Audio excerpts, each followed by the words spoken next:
السلام علیکم۔ ہم اپنی چینل لائف فیکٹ پر آپ کو خوش آمدید کہتے ہیں۔ معذب دنیا کے لیے چنگیز خان کا افواج کا طریق جنگ بالکل نیا تھا۔ دنیا اس کے لیے ایک وسیع شکارگاہ تھی۔ خانہ بدوش تاتاریوں کے پاس گھوڑوں کی کمی نہ تھی۔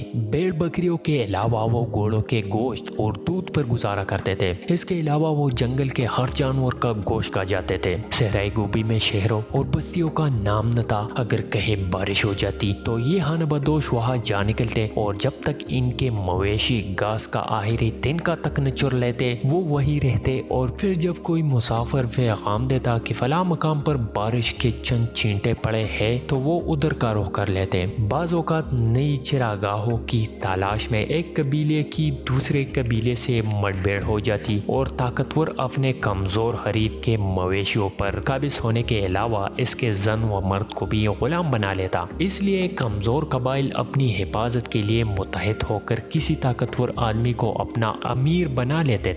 سردیوں میں شمال کی سرد ہواؤں سے یہ تمام علاقہ کرۂ زمہریر بن جاتا۔ ریت کے تودوں پر برف کی چادر بچھ جاتی۔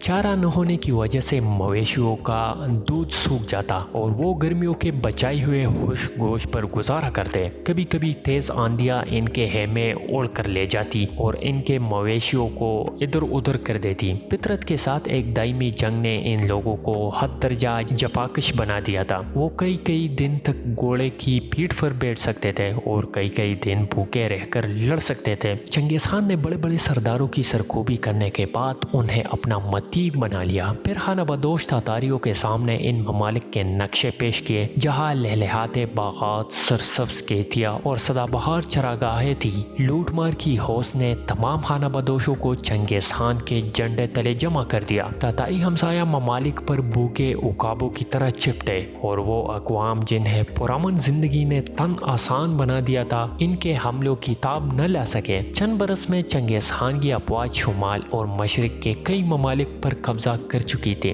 ہمسایہ سلطنتیں ان کی فتوحات کی رفتار پر حیران تھی۔ وہ ایک دن میں کئی منازل طے کرتے اور بیک وقت کئی مقامات سے دوسرے ممالک پر یلغار کر دیتے۔ ان ممالک کی افواج حملہ آوروں کو روکنے کے لیے کسی ایک سرحد پر جمع ہوتی۔ چنگیز خان کی فوج کا ایک حصہ ان کا مقابلہ کرتی اور باقی افواج مخالف سمتوں سے ملک میں داخل ہو کر شہروں اور بستیوں پر قبضہ کر کے سلطنت کا تمام نظام مفلوج کر دیتی۔ بعض اوقات یہ بھی ہوتا کہ کسی ملک کا سپہ سالار تاتاریوں کی پیش قدمی سے باخبر ہو کر ان کا راستہ روکنے کے لیے سرحد پر پڑاؤ ڈال دیتا۔ ان کے جاسوس اسے ہر روز یہی خبر دیتے کہ حملہ آوروں کا رخ اسی طرف ہے، لیکن ایک صبح کوئی ایلچی یہ پیغام لے کر آ جاتا کہ چنگیز خان کی باقی افواج نے دوسری سرحد عبور کر کے دارالحکومت پر قبضہ کر لیا ہے۔ تاتاریوں کی حیرت انگیز کامیابی کا راز ان کی رفتار میں تھا۔ وہ گھوڑوں کی ننگی پیٹھ پر سواری کرتے تھے۔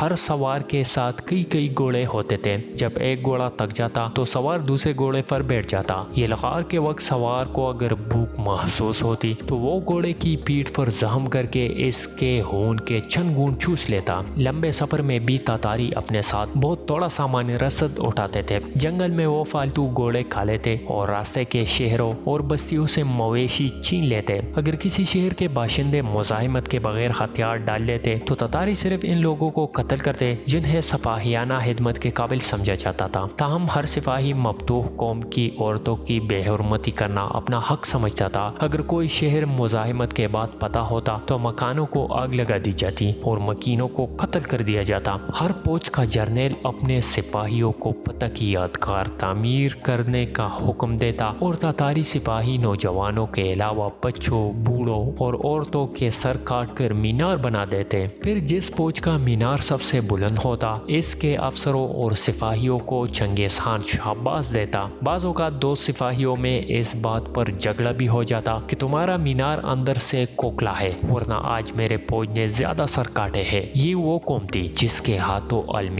اسلام کی عبرتناک تباہی مقدر ہو چکی تھی۔ اس عالم اسلام کی تباہی جو انتشار اور لامرکزیت کی آخری حد تک پہنچ چکا تھا، ان مسلمانوں کی تباہی جو غفلت کی نیند سو رہے تھے، جو احکام الہی پر عمل پیرا ہونے کی بجائے اپنی خواہشات کے مطابق زندگی گزارنے کے عادی ہو چکے تھے۔ ان کے پاس آدھی دنیا کو پتہ کرنے والے اسلاف کی تلواریں اب بھی تھی، لیکن اسلاف کا ایمان نہ تھا۔ چنگیز خان کے مقابلہ میں مسلمان حکمرانوں میں آخری چٹان جلال الدین خوارزم شاہ کی یہ سیریز جاری ہے۔ اس کا اگلا حصہ آپ اگلے ویڈیو میں ملاحظہ کیجیے۔ تب تک کے لیے اللہ نگہبان۔